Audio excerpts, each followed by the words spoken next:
Kananga Yesu Yoleyo Nelakanga Ofana pembenya papa Okata makambo nangai. Aujourd'hui, la quatrième partie de notre intervention sur la prise de la ville de Jéricho. Nous allons donc immédiatement prendre le livre de Josué. Dans son chapitre 6, pour commencer, il est écrit ceci. Verset 3. Faites le tour de la ville, vous tous les hommes de guerre. Faites une fois le tour de la ville, tu feras ainsi pendant 6 jours. Je voudrais m'excuser pour la voix, donc je suis en train de perdre ma voix.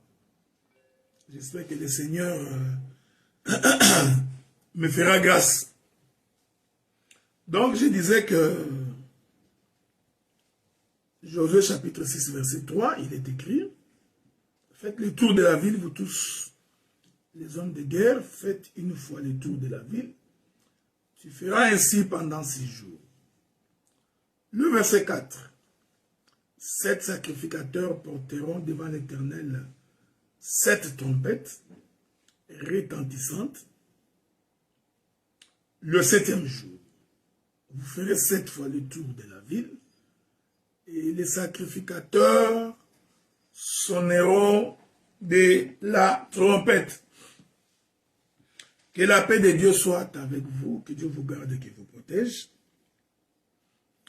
Aujourd'hui, nous allons expliquer le sacrificateur qui font le tour de la ville pendant le 7e jour. Ils en font 7 fois. Ceci va être notre lieu d'assise. C'est là que nous allons nous asseoir pour que chacun de nous puisse comprendre ce que la Bible dit. Donc, Dieu a dit aux enfants d'Israël que le 7e jour, vous ferez le tour de la ville de Jéricho 7 fois. Le 7e jour, et à la 7e fois, vous sonnerez de la trompette et le peuple poussera des cris. Je vous avais dit que les 6 premières fois, le peuple a donc fait le tour de la ville sans bruit, sans dire un mot. J'ai expliqué que ces temps-là, c'était donc le temps de la loi. Parce qu'au temps de la loi, Dieu ne parlait pas. Dieu se taisait. Ok? Donc, ainsi nous avions défini les 6 premières fois comme étant les temps où Dieu ne parlait pas. Mais aujourd'hui, ce que nous allons devoir faire, nous allons expliquer les 7 fois qu'Israël fait le tour de Jéricho pendant 7 jours. Remarquez, souffrez, je suis donc en train de partager notre intervention. Et ma prière est que le Saint-Esprit nous aide pour comprendre ce que nous voulons dire. C'est très important. L'Écriture dit que le 6 premiers jours, Israël va donc traverser, faire le tour de la ville sans bruit, sans parler. Et le 7e jour, il fera le tour 7 fois, mais cette fois-ci, qu'est-ce qu'il fera? Il va donc crier. Israël va donc parler, il poussera des cris. C'est ce que nous avons lu. Maintenant, pour comprendre cette chose, nous allons donc expliquer que ce mouvement-là d'Israël qui fait le tour 6 fois sans parler la première fois et qui va en faire le 7e jour 7 fois et il poussera des cris, nous allons expliquer que ces choses représentent aussi 2 trompettes. Je vais donc prendre les livres des Nombres avec votre permission. Prenons les livres des Nombres. Nous sommes dans les livres des Nombres.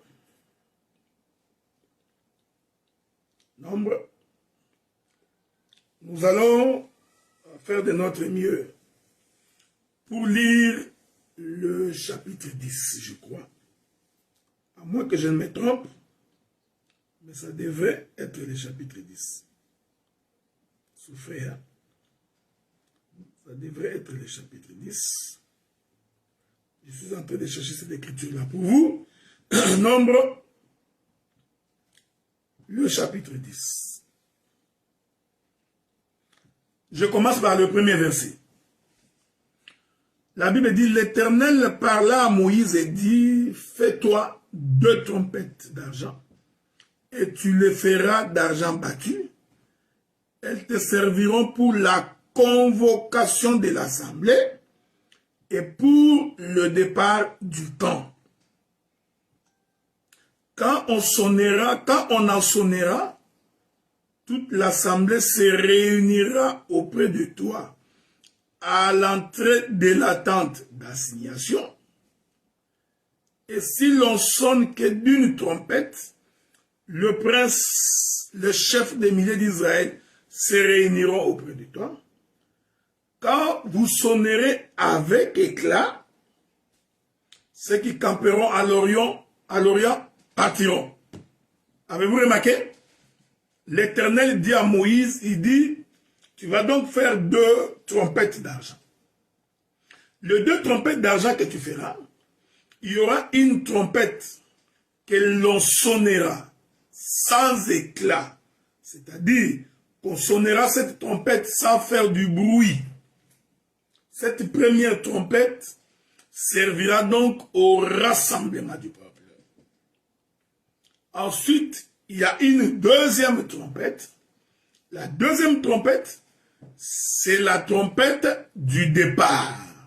Et cette trompette-là va être sonnée avec éclat. Que la paix de Dieu soit avec vous. Donc, nous expliquons les 6 premiers jours où Israël fait le tour de la ville. Remarquez? Je disais donc, les 6 premiers jours où Israël fait le tour de la ville sans bruit. Il fait le tour, nous disons qu'en réalité, les 6 premiers jours que Israël fait le tour sans bruit va donc représenter la trompette de rassemblement. Et cette trompette de rassemblement devrait se faire sans éclat, c'est-à-dire sans bruit. C'est pourquoi le peuple a donc fait le tour les 6 premiers jours une fois, mais tout en restant silencieux. Donc, ces 6 tours-là, c'est une trompette de rassemblement. Mais la Bible dit, le 7e jour, Israël fera le tour 7 fois, le 7e jour. Ensuite, le sacrificateur sonnera de la trompette et Israël poussera des cris et il entrera dans la ville de Jéricho. Donc, cette trompette qui est sonnée avec éclat, le 7e jour, cette trompette va représenter donc la deuxième trompette selon Nombre chapitre 10. Donc, c'est la trompette du départ. Que la paix de Dieu soit avec vous. Donc, la première trompette, c'est la trompette de rassemblement que je suis en train de résumer par le 6 premiers jours au cours duquel Israël fait le tour de Jéricho sans parler. C'est une trompette qui est sonnée mais sans éclat. Et le 7e jour, Israël fait le tour de la ville 7 fois. et le sacrificateur vont donc sonner de la trompette et le peuple poussera des cris. Nous disons que cette deuxième trompette qui est sonnée le 7e jour et qui se suit des cris du peuple, c'est la trompette qui doit être sonnée avec éclat. Et la paix de Dieu soit avec vous. Comme dans mes habitudes, nous allons faire un petit détour dans le jardin pour confirmer ce que nous disons. Prenons le livre de Genèse. Nous allons prendre le livre de Genèse parce qu'avec les Écritures, c'est plus facile de comprendre ces choses. Nous prenons le livre de Genèse. Nous prenons les livres de Genèse dans son chapitre 1er. L'Écriture dit ceci. La Bible dit, je suis dans Genèse chapitre 1er, le verset 26, il est écrit, puis Dieu dit, faisons l'homme à notre image, selon notre propre ressemblance, qu'il domine sur le poisson de la mer, les oiseaux du ciel, sur le bétail, sur toute la terre, et sur tous les reptiles qui rampent sur la terre. Dieu créa l'homme à son image, il les créa à l'image de Dieu, il créa l'homme et la femme. Prenons le chapitre 2. Genèse chapitre 2. L'Écriture dit ceci. À partir du verset 6, il est écrit. Mais une vapeur s'éleva de la terre, arrosa toute la surface du sol. L'Éternel Dieu forma l'homme de la poussière de la terre. Il souffla dans ses narines un souffle de vie, et l'homme devint un être vivant. Donc, nous allons faire ressortir la prise de Jéricho dans ces textes. Comme nous avons un Dieu qui se répète, un Dieu qui parle tantôt d'une manière ou tantôt d'une autre, jusqu'à ce que l'homme puisse comprendre. Alors nous allons devoir faire ressortir la prise de Jéricho dans la création d'Adam. Remarquez, je me permets d'abord de vous résumer la prise de Jéricho avant de toucher le prophète Adam pour que tu ne puisses pas te perdre. Israël fait le tour de la ville 6 fois, sans bruit. Le 7e jour, il en fait 7 fois le 7e jour. Le sacrificateur sonne de la trompette et le peuple pousse les cris et ils entrent dans Jéricho. J'ai expliqué que les 6 premiers tours, c'est ça, la trompette de rassemblement, selon les livres des Nombres chapitre 10. Et cette trompette de rassemblement devrait être sonnée sans éclat, parce que le peuple s'est rassemblé. Ensuite, il y a la deuxième trompette que l'on doit sonner avec éclat, pour que le peuple se déplace. Donc, vous comprenez que ce qui se passe dans la prise de Jéricho, il s'agit de 2 trompettes que l'on sonne pour la prise de Jéricho. C'est comme ça que vous comprendrez dans mon intervention, dans ma marche, comment j'expliquerai que Jéricho c'est aussi le ciel, c'est aussi le paradis. Maintenant, je suis rentré visiter le frère Moïse pour vous dire que Dieu, pour former Adam, qu'est-ce que Dieu fait? Dieu va donc rassembler la poussière de la terre. Donc, la poussière de la terre a été appelée au rassemblement. Ok? L'Écriture dit, Dieu forma l'homme de la poussière de la terre. Donc, la main de Dieu a donc formé l'homme. Nous comprenons ainsi que cette main de Dieu qui forme l'homme, c'est toute une trompette de rassemblement. Que la paix de Dieu soit avec vous. Donc, quand Dieu rassemblait la poussière, ceci symbolisait les 6 premiers jours où Israël fait le tour de Jéricho sans dire un mot. C'est ça, Adam comme poussière rassemblée. Donc, le rassemblement d'Adam est une trompette de rassemblement.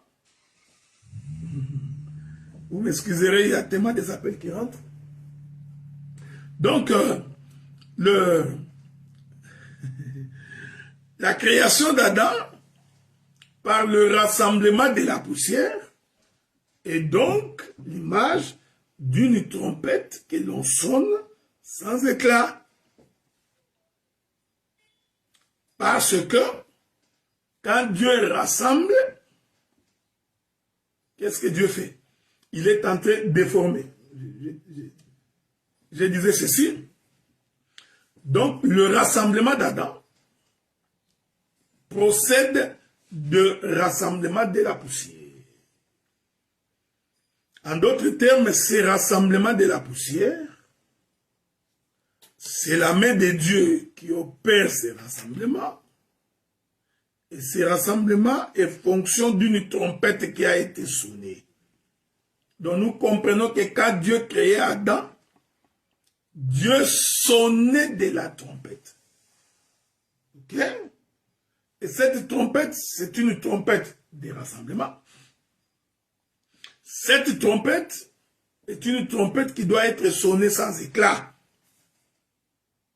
Tout comme Israël qui fait le tour de Jéricho sans dire un mot. Mais l'écriture que nous avons lue avec vous nous renseigne que une fois que le corps d'Adam est rassemblé, qu'est-ce que Dieu fait? Dieu va donc souffler dans Adam. Nous disons, le souffle de Dieu dans Adam, ça, c'est la trompette qui est sonnée avec éclat. Parce que la trompette que l'on sonne avec éclat, c'est pour que le peuple se déplace, pour que le peuple se mette en mouvement. Mais le peuple ne peut pas se mettre en mouvement sans crier. Dieu vous bénisse. Voyez? Donc, Israël est entré dans Jéricho en poussant des cris. Ces cris-là, c'est ce que nous expliquons par la trompette que l'on sonne avec éclat. Voyez-vous? Et cette trompette qui est sonnée avec éclat est donc sonnée le 7e jour. Que Dieu vous bénisse. Donc, les 6 premiers jours, nous disons, c'est un rassemblement silencieux. Donc, c'est la trompette que l'on sonne sans éclat.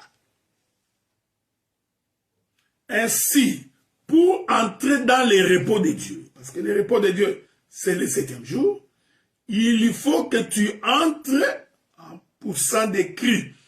Il faudrait qu'il y ait une trompette qui sonne avec éclat, et par les cris, tu vas entrer dans le repos. Avez-vous remarqué ça?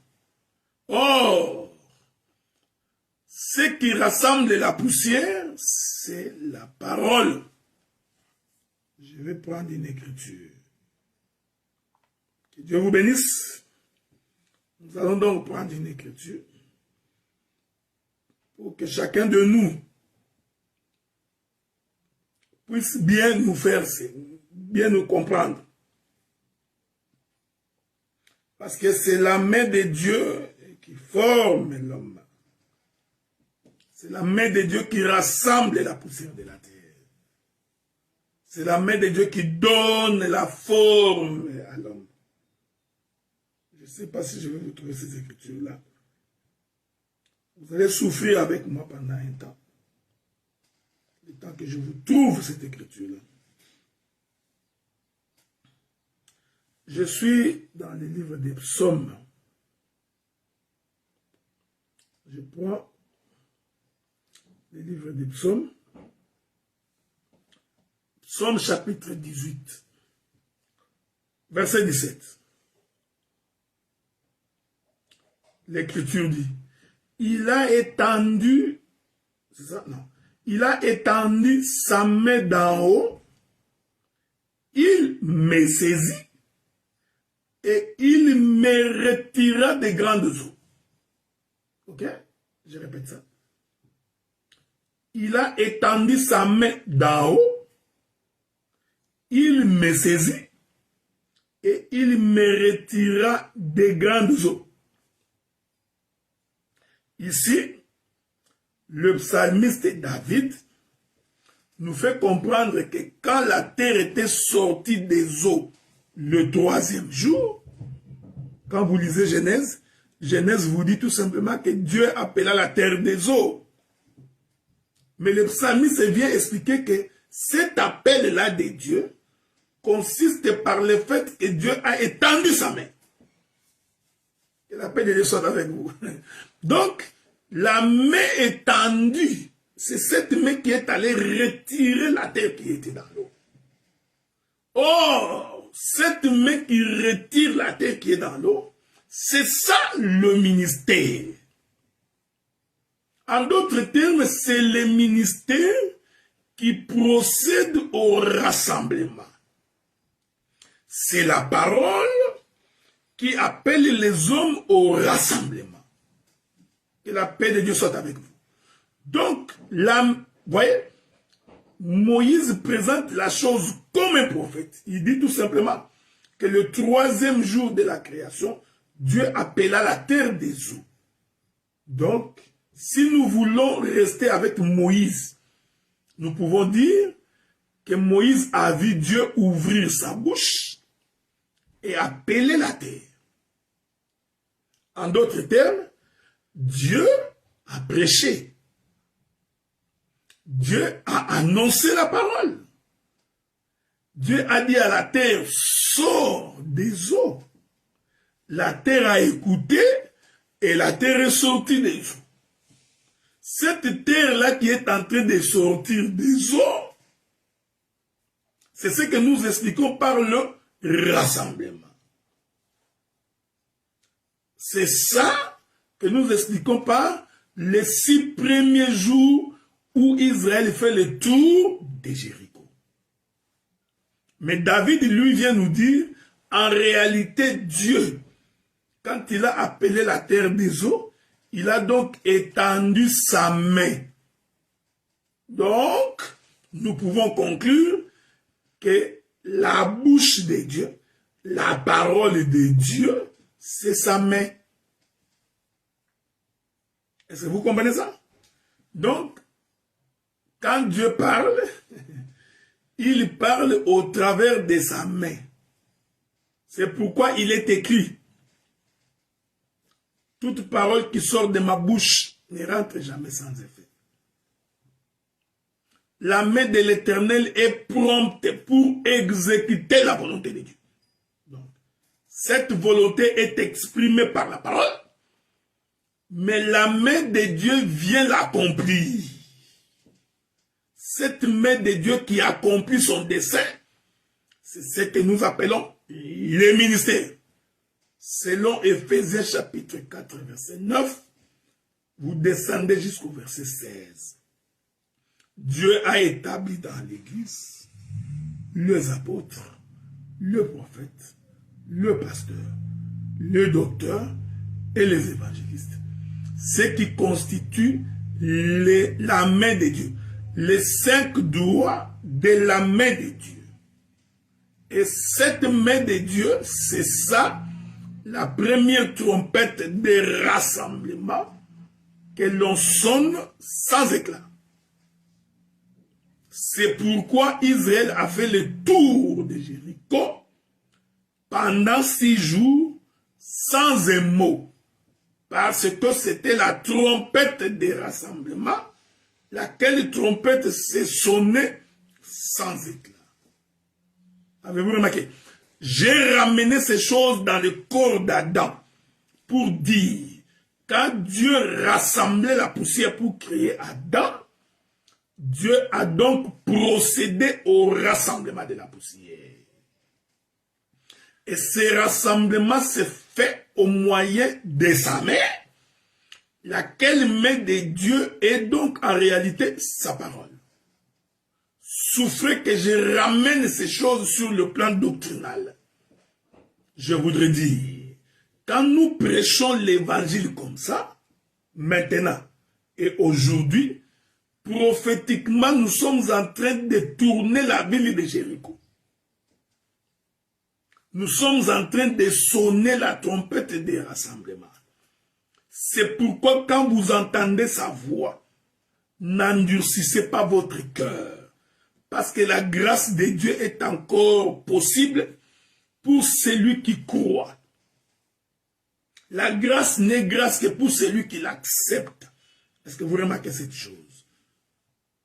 Donc, réalisez donc avec nous et avec l'aide du Saint-Esprit que c'est la main de l'Éternel qui a tiré la terre des eaux.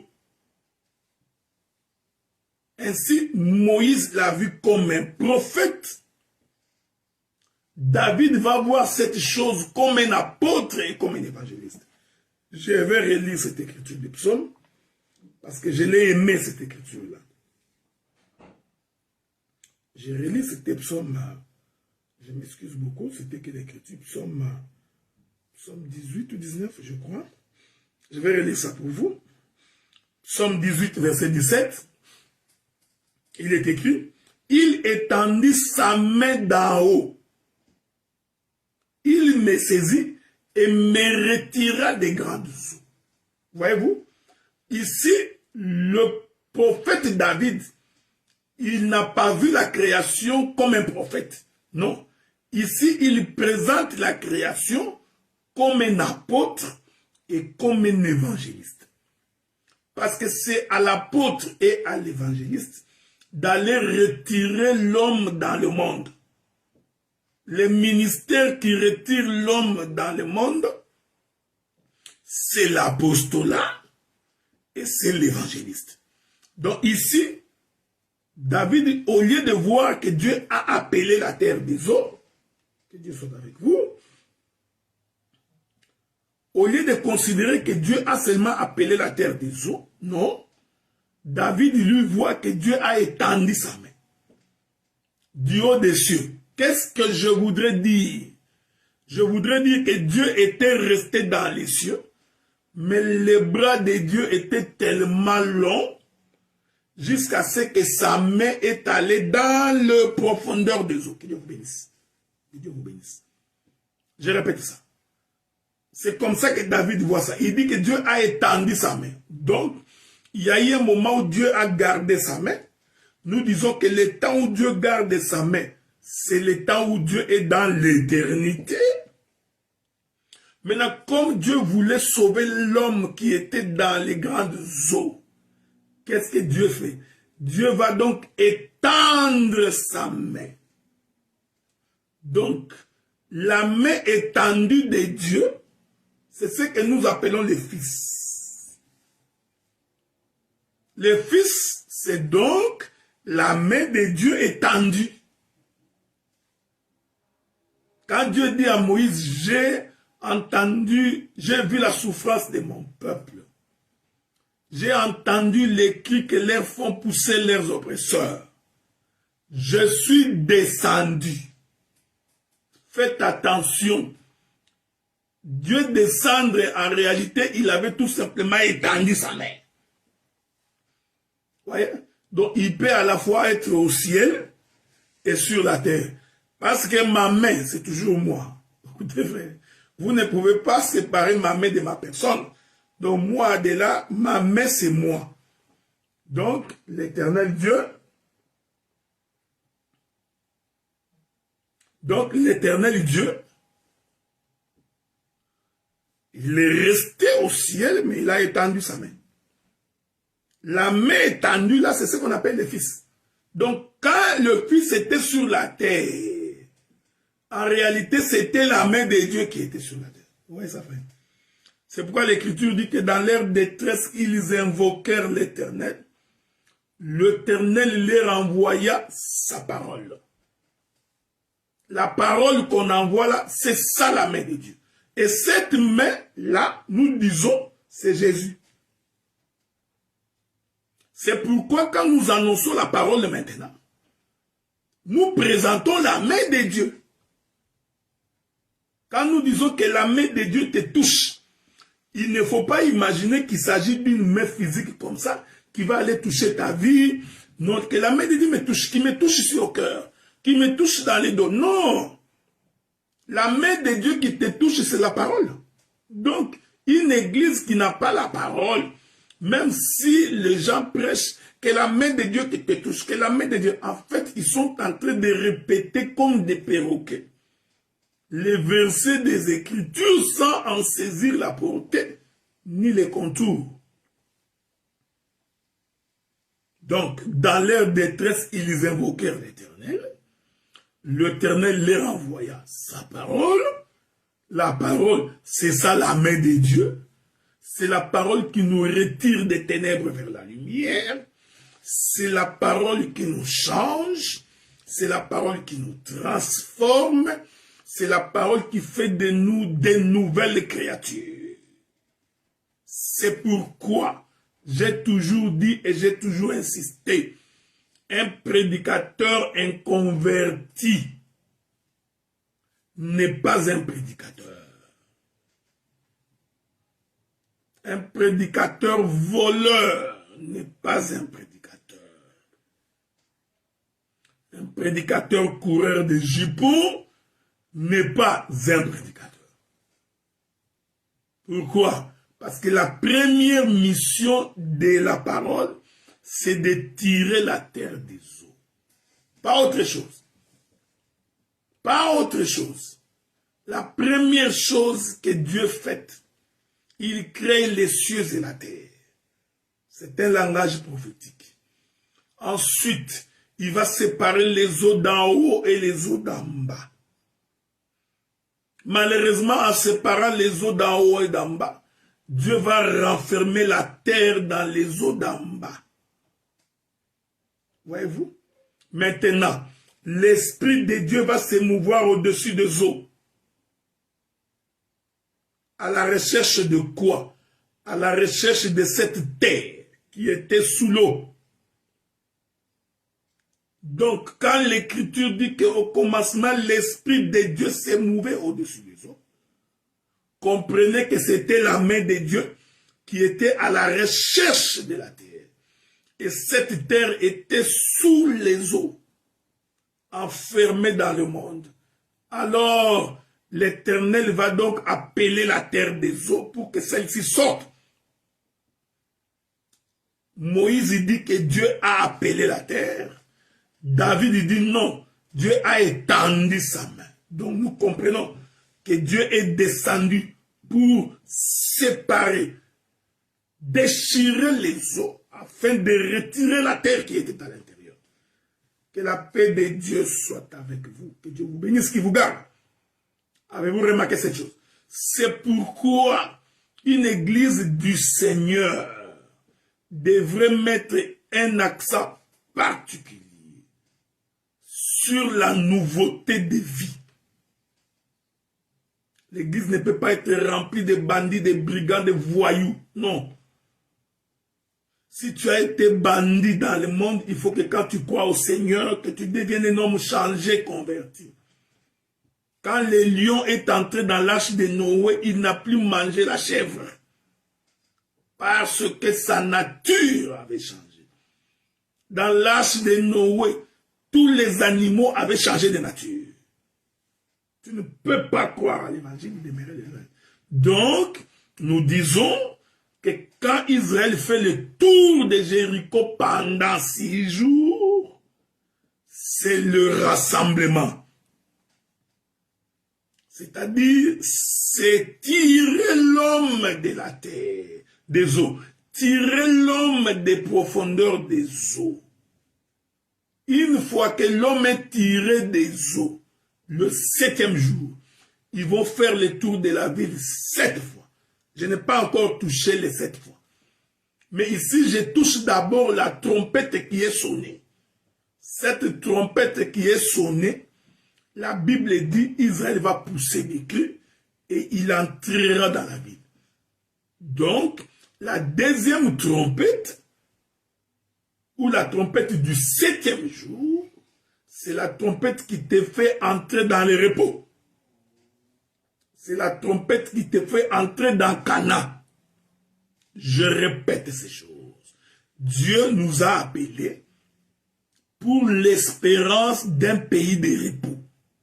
C'est pourquoi Pierre dit, nous sommes pèlerins sur la terre, des voyageurs, nous sommes des passages. Tout chrétien devrait retenir que nous sommes pèlerins sur la terre.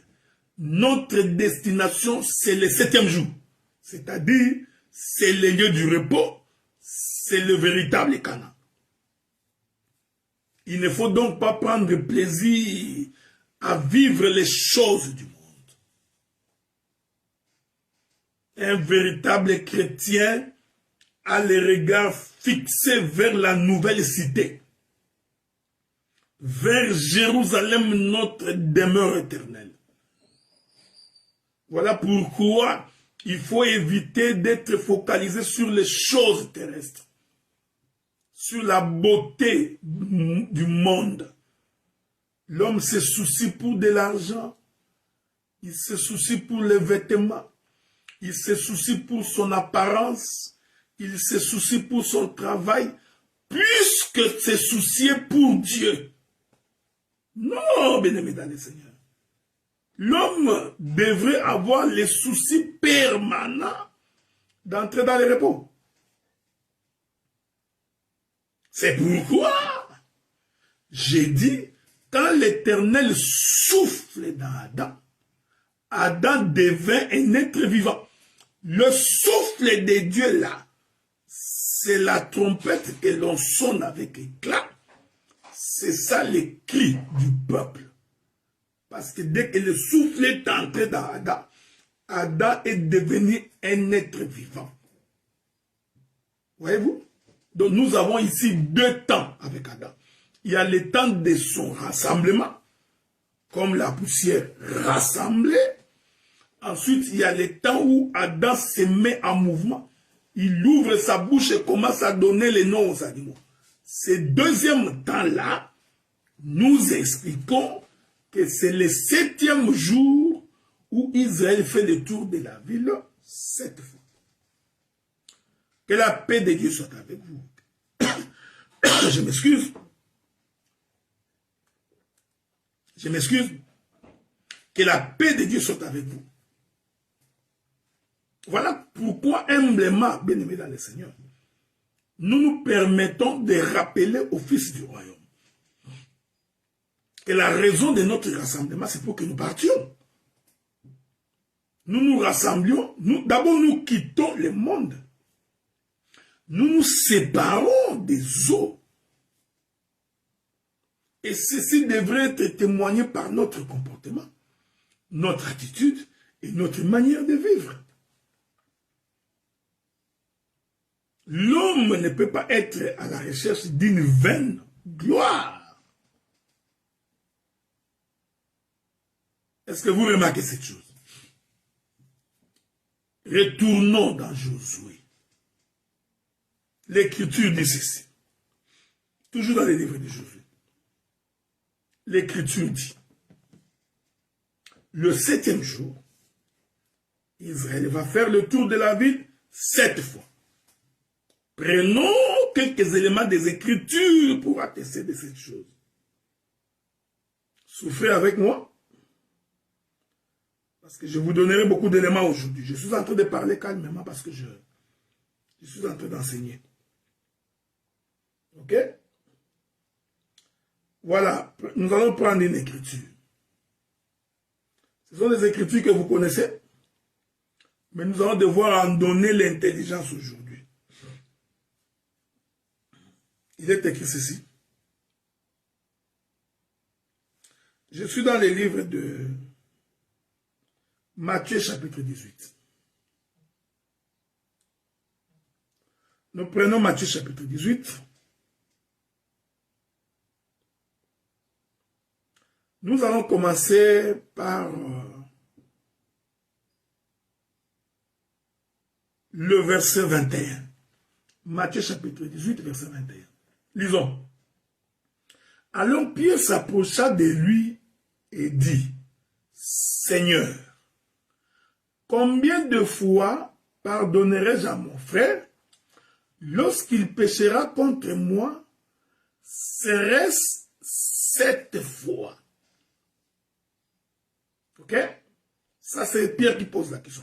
Si mon frère pêche contre moi 7 fois dans un jour, combien de fois pardonnerai-je à mon frère? Je voudrais que vous fassiez très attention. Il faut faire très attention. Le péché ici, c'est un péché d'un frère vis-à-vis de notre frère. C'est très important. Hein? Que Dieu vous bénisse. Pierre a dit, combien de fois pardonnerai-je à mon frère? J'aime ça. Donc, il pardonne à mon frère. Donc, le pardon est pour les frères. Ok?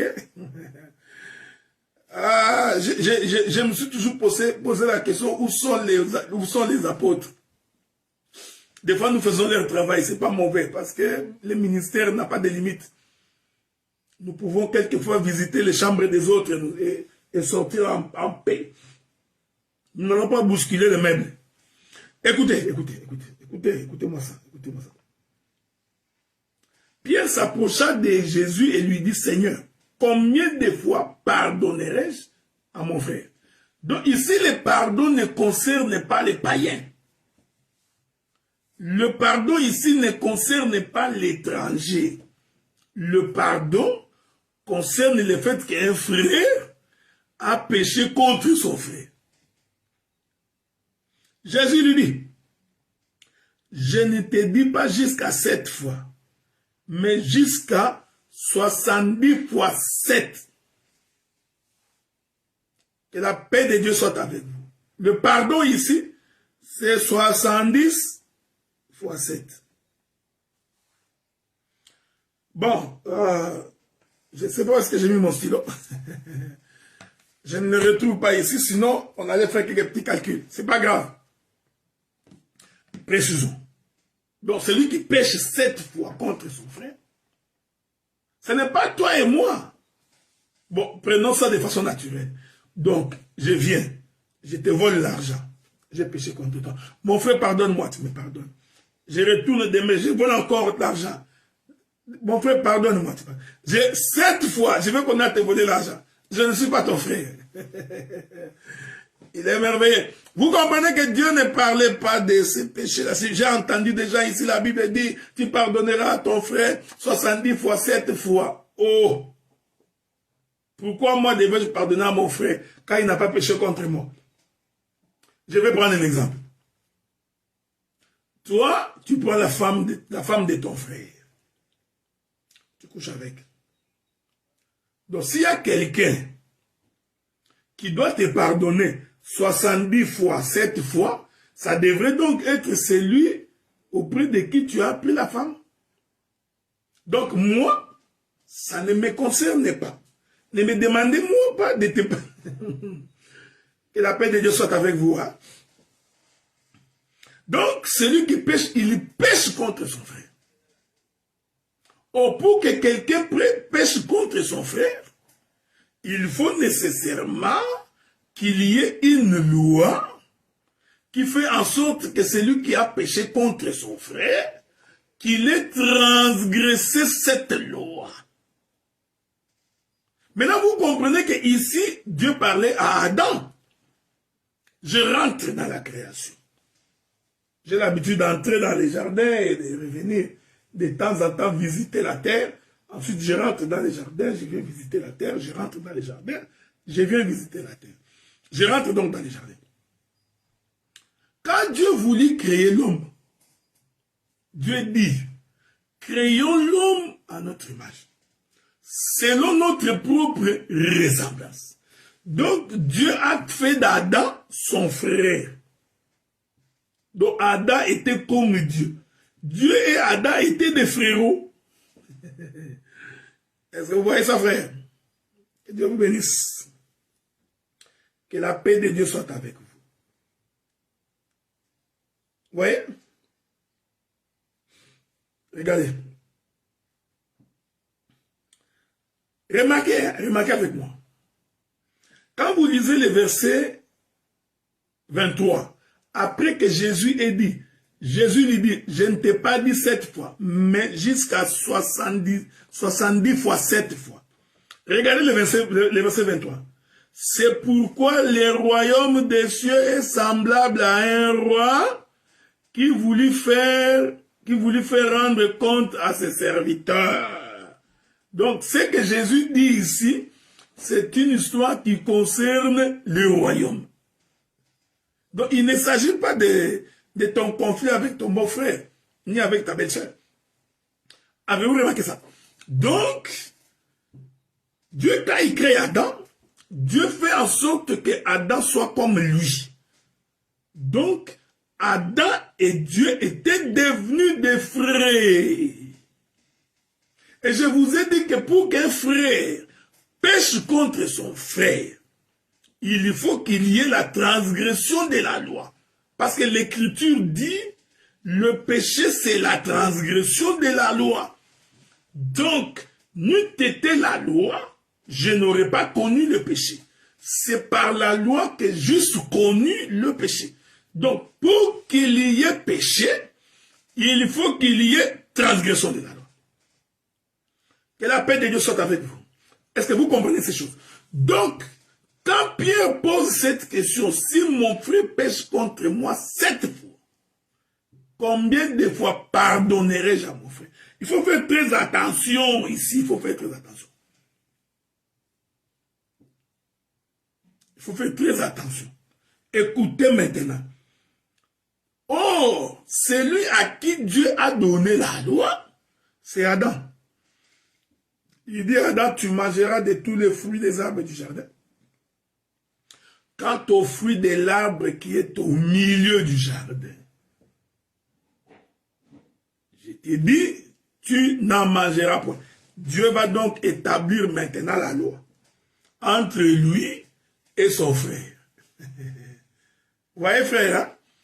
Donc, Dieu fait la loi, il institue la loi entre lui et son frère. Maintenant, Pierre va dire, si ton frère pêche contre toi. Ainsi, nous comprenons que lorsque Adam désobéit à la loi de Dieu, Adam est donc ses frères qui a péché contre son frère. Que la paix de Dieu soit avec vous. Avez-vous remarqué ça? Donc, Adam est donc le frère qui a péché contre son frère. Maintenant, le Seigneur dit,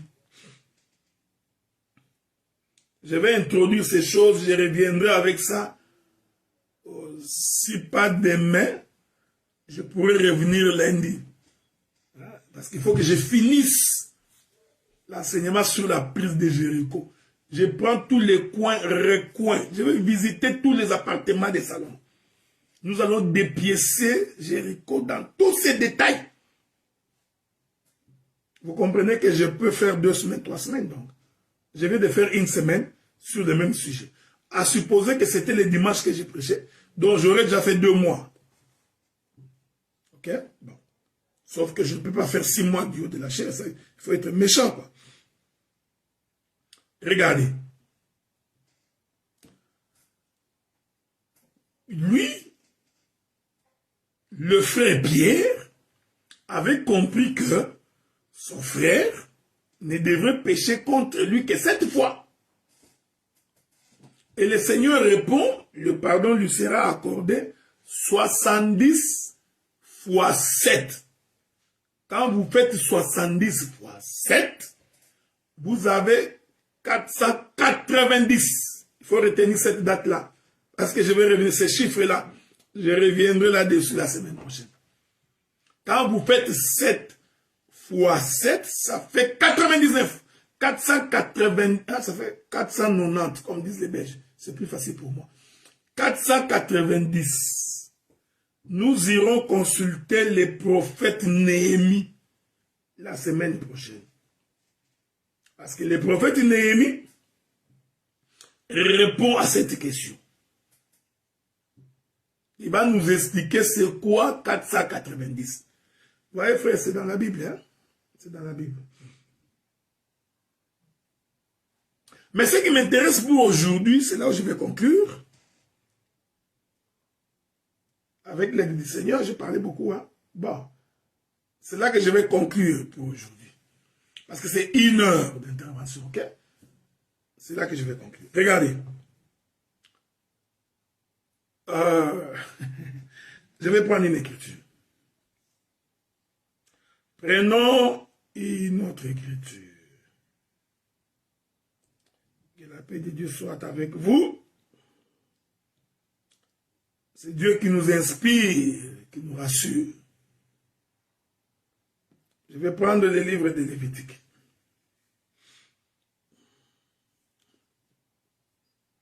Lévitique. Lévitique chapitre 25.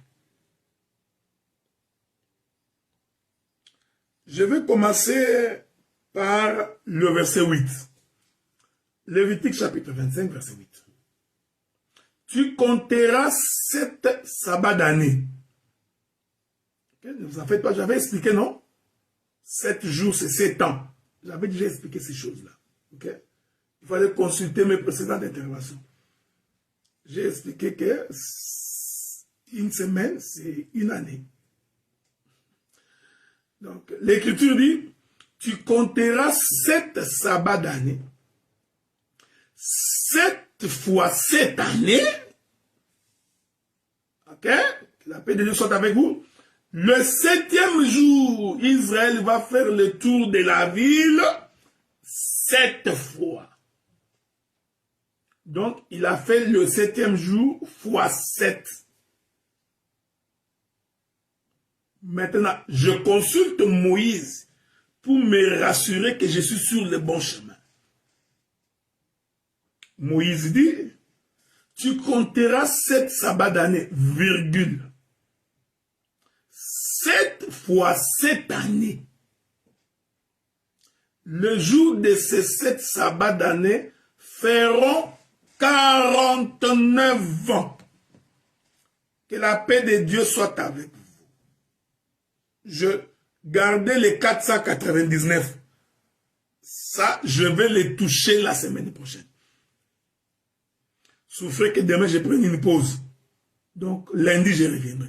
Laissez d'abord 400, parce que Jésus a dit à Pierre, tu pardonneras à ton frère. Le frère, j'ai expliqué ici que c'est Adam. Celui qu'on pardonne ici, c'est Adam.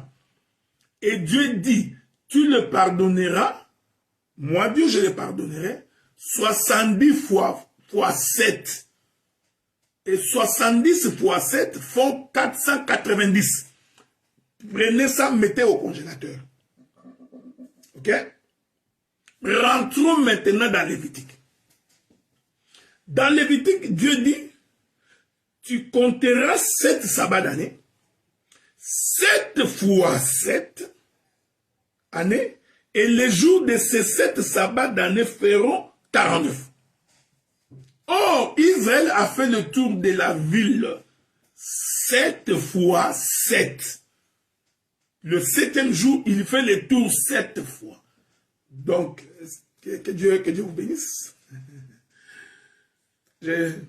Regardez. Si vous prenez du premier jour au 7e jour, ça fait le chiffre 7. Et le 7e jour, ils vont faire le tour de la ville 7 fois. Ça fait 49. Est-ce que vous me suivez? Je vais me répéter calmement, bien-aimée sœur Francine. Je me répète calmement. Israël arrive devant Jéricho. Le 6 premiers jours, il fait le tour de la ville 6 fois. Nous arrivons le 7e jour.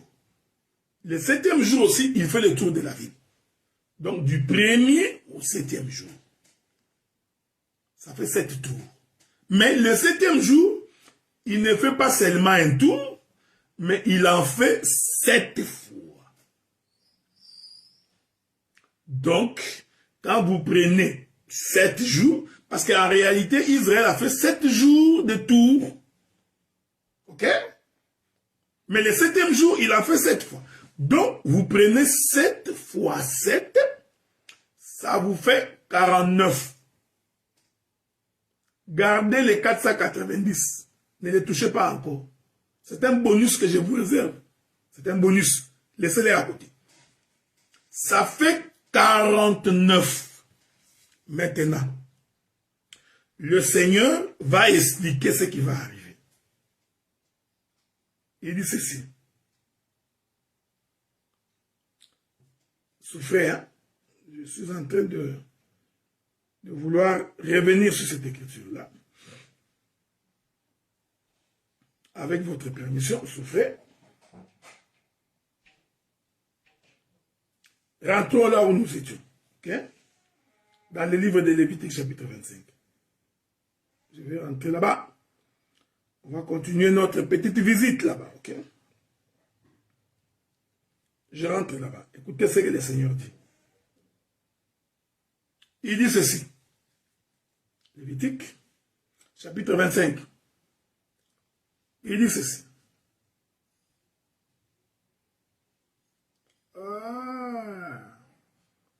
Voulez-vous que je rentre? Je rentre d'abord au verset 8. Nous l'avons déjà lu. Maintenant, le verset 9. Le 10e jour du 7e mois, tu feras retentir les sons éclatants. Est-ce que vous me suivez? Que la paix de Dieu soit avec vous. C'est ça, les doctorats. C'est ce qu'on appelle enseigner. Écoutez. Le 10e jour du 7e mois, tu feras retentir les sons éclatants des trompettes. J'aime ça. Je vous avais dit, les 6 premières fois que Israël fait le tour de la ville, je m'excuse, j'ai fait tomber mon jeu. Les 6 premiers jours où Israël fait le tour de la ville, Israël ne parlait pas. C'était le moment de silence. Et l'Écriture dit, le 7e jour, il fera le tour de la ville 7 fois. Mais cette fois-ci, les sacrificateurs sonneront de la trompette et le peuple poussera des cris. Donc, le premier temps, silence. Le deuxième temps, Israël parle. Il crie.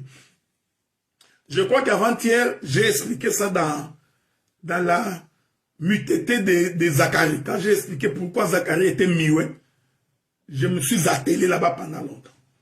J'ai expliqué que Zacharie lui-même était 2 trompettes. Zacharie, c'était une trompette miouette.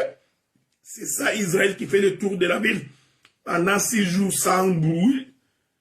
Mais quand le fils est né, Zacharie ouvre sa bouche et parle. C'est la trompette sonnée avec éclat. Ça, je crois que j'en avais déjà parlé. Ici, maintenant, regardez ce que Moïse nous apprend. Moïse était un homme intelligent. Moïse explique que après 7 fois 7, ça fait 49. Qu'est-ce que vous ferez? Le 10e jour du 7e mois, tu feras retentir les sons éclatants. Donc, nous comprenons que c'est la trompette que l'on sonne avec éclat. Oh, je vous ai dit, quand on sonne la trompette avec éclat, c'est pour que le peuple se mette en mouvement. C'est pour que le peuple se déplace. Que la paix de Dieu soit avec vous. Que Dieu vous bénisse. C'est pour que le peuple rencontre le pays de Jéricho. Alors, il est écrit ici. Tu feras retentir les sons éclatants de la trompette. Quel jour? Les jours des expiations. Oh, par expiation, nous comprenons que c'est le pardon du péché. Il est merveilleux, il est merveilleux. Est-ce que vous me suivez? Que Dieu est bon. Or, la trompette des expiations, c'est la trompette du pardon du péché. Donc, quand le peuple s'est présenté devant le sacrificateur, il amenait l'offrande d'expiation, c'est-à-dire l'offrande pour le pardon de ses péchés. Oh, Pierre a posé la question à Jésus. Combien de fois pardonnerai-je à mon frère s'il pêche 7 fois dans un jour contre moi? Jésus, vous comprenez ici? Donc, Jésus va donner l'interprétation de la trompette d'expiation. Parce que celui qui pêche a besoin du pardon. C'est-à-dire, il nous faut l'offrande d'expiation. Il dit 70 fois 7, 480. Mettez ça au frigo. Oh, celui qui avait péché, c'est Adam. Je vous ai démontré ça. Adam, c'est lui le frère de Dieu. Il a péché maintenant pour que Dieu le pardonne. Dieu ne peut pas le pardonner comme ça. Il faut qu'il y ait l'offrande des expiations. Cette offrande des expiations, Moïse l'explique par la trompette des expiations. Et la paix de Dieu soit avec vous. Que Dieu vous bénisse. Que Dieu vous garde. J'ai fini. J'ai fini. J'ai fini, hein. Je ne peux pas déborder. Bon, je vais conclure pour aujourd'hui. Il est écrit. J'aime ça. Le 10e jour du 7e mois, tu feras retentir le son éclatant de la trompette. Je répète cette écriture-là parce que je vais finir. Le 10e jour du 7e mois, tu feras retentir les sons éclatants de la trompette. Le jour des expiations. Vous sonnerez de la trompette dans tous les pays. Ces jours-là, les jours des expiations. La trompette sonnera dans tous les pays. L'Écriture dit, vous sanctifierez la 50e année et vous publierez la liberté dans les pays. Pour tous ses habitants, ça sera pour vous les jubilés. Chacun de vous retournera dans sa propriété. Chacun de vous retournera dans sa famille. Il est merveilleux. Adam, le frère de Dieu, il a transgressé la loi de Dieu. Il pécha contre l'Éternel. Voyez-vous, il a péché 7 fois dans un jour contre Dieu. Dieu va les chasser. Maintenant, pour que Dieu les récupère, il faut qu'il y ait le jubilé. Or, pour qu'il y ait jubilé, il faut qu'il y ait 7 fois 7. Donc, 7 années fois 7 pour faire 49. Dès que la 49e année est totalisée, nous entrons automatiquement dans les cinquantenaires. Je vais y arriver. Parce que les cinquantenaires, c'est ça le repos. Que Dieu vous bénisse. Donc, mais pour que tu rentres dans ces repos-là, c'est-à-dire pour entrer dans Jéricho, il faut qu'il y ait la trompette des expiations. Une fois que la trompette des expiations est sonnée, nous proclamons le jubilé. Chacun de nous rentre dans sa propriété. Donc, Adam doit rentrer dans le jardin. Il ne peut pas rentrer si la trompette des expiations n'est pas sonnée 7 fois 7, 49, pour que nous entrions dans les cinquantenaires. Ainsi, frères bien-aimés dans les Seigneurs, Nous comprenons que quand Christ mourait sur la croix, retiens. Voyez frère, depuis que j'ai commencé ici, est-ce que tu m'as vu en train de passer mon temps dans les racontars des gens, l'homme a dit ceci, l'homme a fait ceci. Non. Parce qu'il y a des prédications qui sont des causeries. L'homme raconte l'histoire du village, tu vois, Mikombe, les démons. Je suis entré dans la maison d'un frère. Ça, ce n'est pas prêcher. Tu ne prêches pas. Depuis que j'ai commencé ici, je ne fais que... Je parle de l'écriture en écriture. De l'écriture en écriture. De l'écriture en écriture. C'est ça être couturier. C'est ça coudre l'habit. Écoutez, la 50e année, vous sonnerez la trompette avec éclat.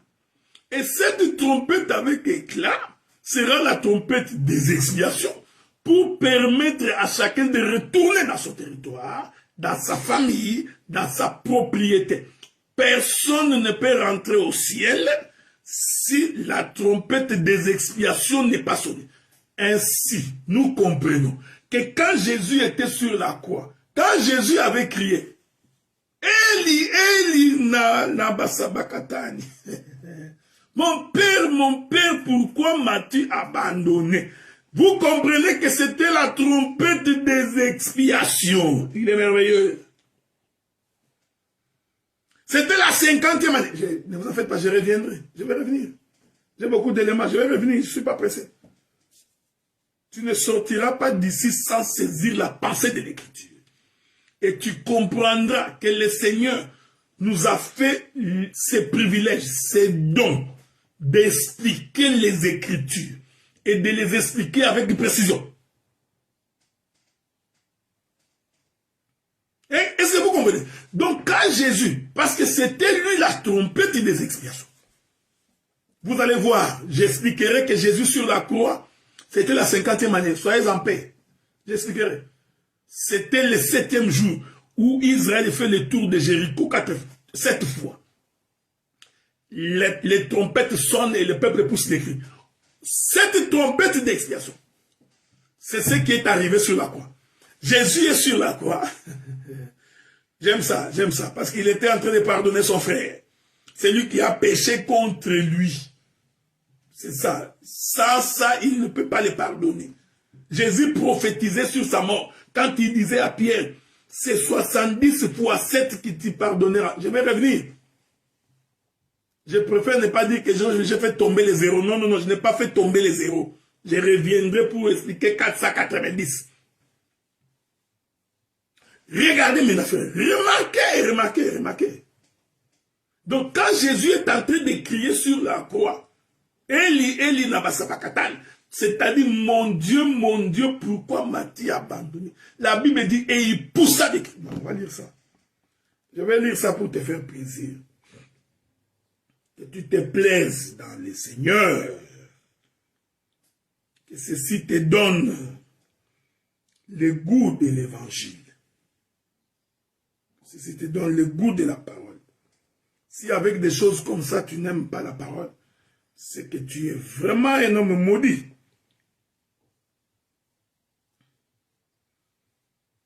Je suis en train de vous chercher une écriture. Okay? Soyez en paix. Je la trouverai. Écoutez. Qui m'explique bien ces choses-là? Il faut que je la trouve quand même.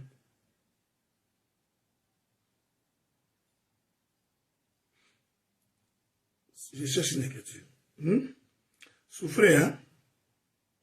C'est là où Jésus a dit, mon Père, pourquoi m'as-tu abandonné? Bon, je ne l'ai pas encore trouvé, mais je vais le trouver. Soyez en paix, C'est là qu'on va finir. J'ai appris que mon bien-aimé frère Roland est au Congo. Il avait perdu sa mère, donc nous lui présentons toutes nos condoléances. Okay? Nous lui présentons toutes nos condoléances. Je prends le livre de... Est-ce que c'est Jean qui nous explique ça très bien? Allons voir ce que Jean écrit. Okay? Souffrez, hein? On va voir ce que Jean écrit. Je suis dans les livres des gens. Bon, non, pourquoi je trouve cette écriture-là? Mon bien-aimé Guilain, tu es où? Toi qui me donnes des écritures tout le temps.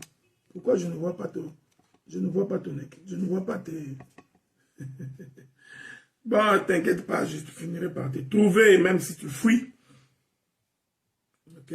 Donc, je trouverai cette écriture-là. Dans les livres de Matthieu. Nous, je rentre là-bas dans Matthieu. Bon.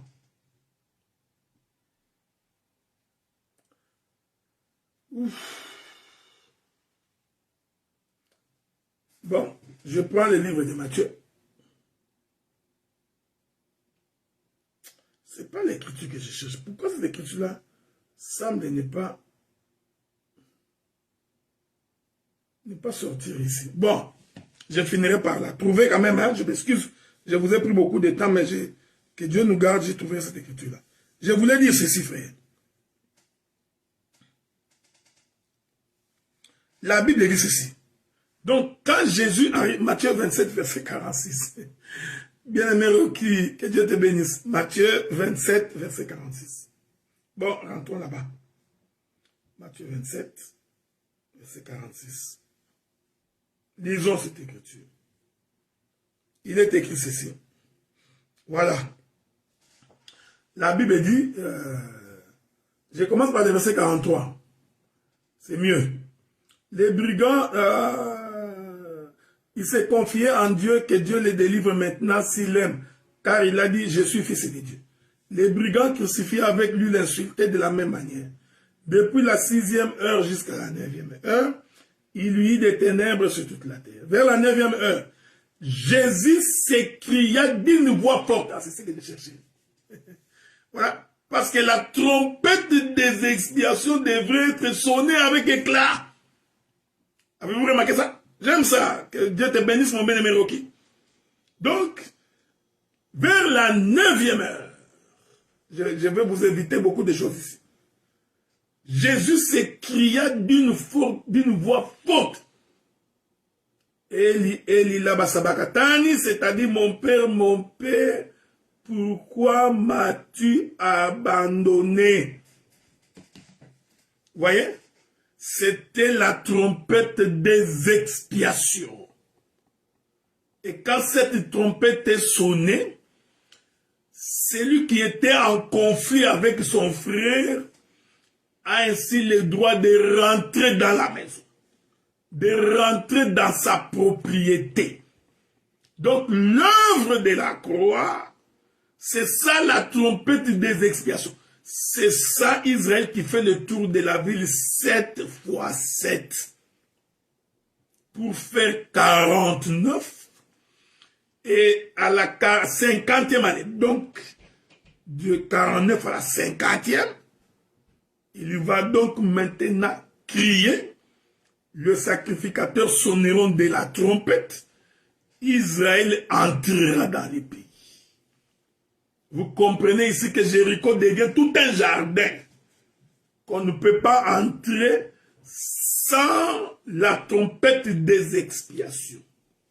C'est pourquoi l'Écriture dit qu'à la porte du jardin d'Éden, Dieu avait placé 2 chérubins avec une épée flamboyante. Pourquoi? Parce que personne ne pouvait rentrer. Si 70 fois 7, si 7 fois 7 ne s'accomplit pas premièrement. Que la paix de Dieu soit avec vous, que Dieu vous garde, qu'il vous protège.